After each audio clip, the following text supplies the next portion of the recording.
नमस्कार दोस्तों, स्वागत है आप सभी का हमारे यूट्यूब चैनल कृष्णा चंद में। आज हम डिस्कस करने वाले हैं विलियम वर्ड्सवर्थ द्वारा लिखा गया poem the world is too much with अस। तो पहले हम इसका बैकग्राउंड देख लेते हैं। यह पोयम एक पेट्रार्चन सोनेट है।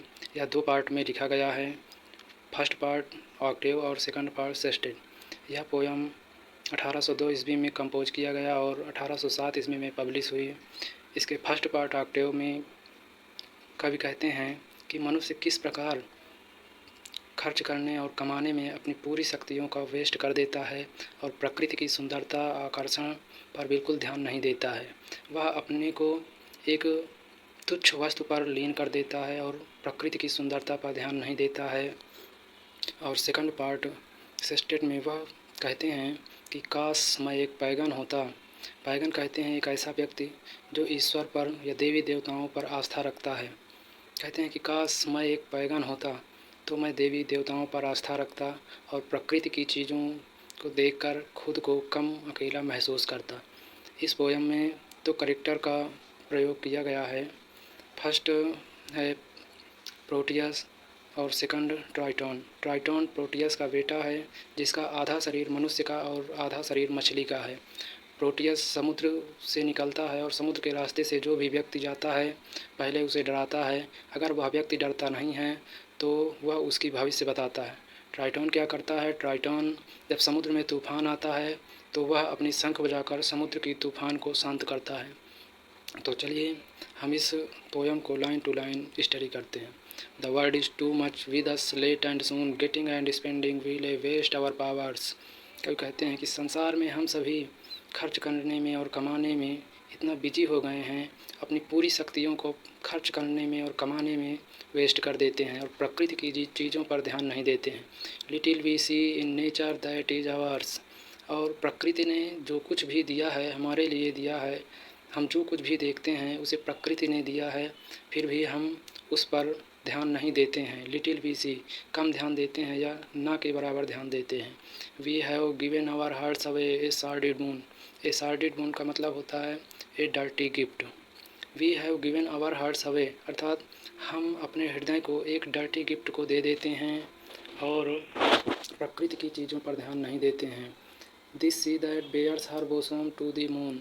सी एक्चुअल में मैस्कुलिन जेंडर है लेकिन यहाँ फेमिनाइन मानकर कभी कहते हैं कि दिस सी, यह समुद्र रूपी नारी अपने वक्षस्थल को खोलकर पूर्णिमा की रात को पूर्णिमा की चंद्रमा से मिलने जाती है। The winds that will be howling at all hours.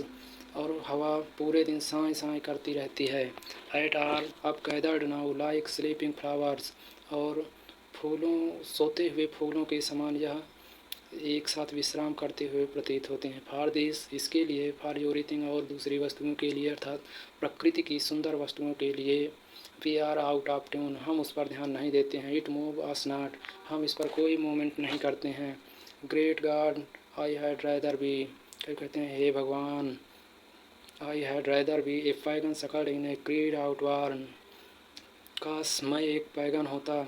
आउटवार्न होता है विलुप्त, क्रीड का अर्थ रिलीजन होता है कि हे भगवान काश मैं एक पैगन होता और प्राचीन समय के धर्म पर जो विलुप्त हो गया है उस पर आस्था रखता और जहाँ पर देवी देवताओं का पर भी मैं आस्था रखता।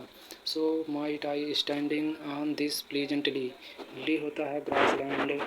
कभी कहते हैं कि मैं एक सुखद ग्रासलैंड में खड़ा होता। Have glimpses that would make me less forlorn. और इन सब सुंदर आकर्षित प्रकृति की वस्तुओं को देखकर मैं खुद को कम महसूस करता या अकेला महसूस नहीं करता। Have sight of Proteus rising from the sea. और समुद्र से प्रोटियस को निकलते हुए देखता। और hear old Triton blow his wreathed horn. Wreathed horn होता है कॉन्च अर्थात शंख। और कब कहते हैं कि मैं बूढ़े ट्राइटॉन को जब समुद्र में तूफान आता तो उस तूफान को शांत करने के लिए बूढ़े ट्राइटॉन को अपनी शंख बजाते हुए सुनता। तो इस कविता में कवि मनुष्यों को कहते हैं, बताते हैं कि मनुष्य किस प्रकार अपनी पूरी शक्तियों को खर्च करने में और कमाने में वेस्ट कर देता है और प्रकृति की आकर्षित सुंदर वस्तुओं पर बिल्कुल भी ध्यान नहीं देता है। इस प्रकार कवि प्रोत्साहित करता है कि हमें किस प्रकार प्रकृति के प्रति लगाव रखना चाहिए और प्रकृति में सुंदर आकर्षित वस्तुओं पर ध्यान देना चाहिए, क्योंकि प्रकृति धन से अधिक उपयोगी है और प्रकृति से ही हमें सब कुछ प्राप्त होता है। प्रकृति मानव के लिए पूर्ण रूप से एक खजाना है। तो इस वीडियो में बस इतना ही। अब मिलते हैं अगली वीडियो में। उम्मीद करते हैं वीडियो समझ में आया होगा, या पोयम पूरी तरह आप समझ गए होंगे। तो इस वीडियो को लाइक कीजिए, सब्सक्राइब कीजिए और शेयर कीजिए। धन्यवाद।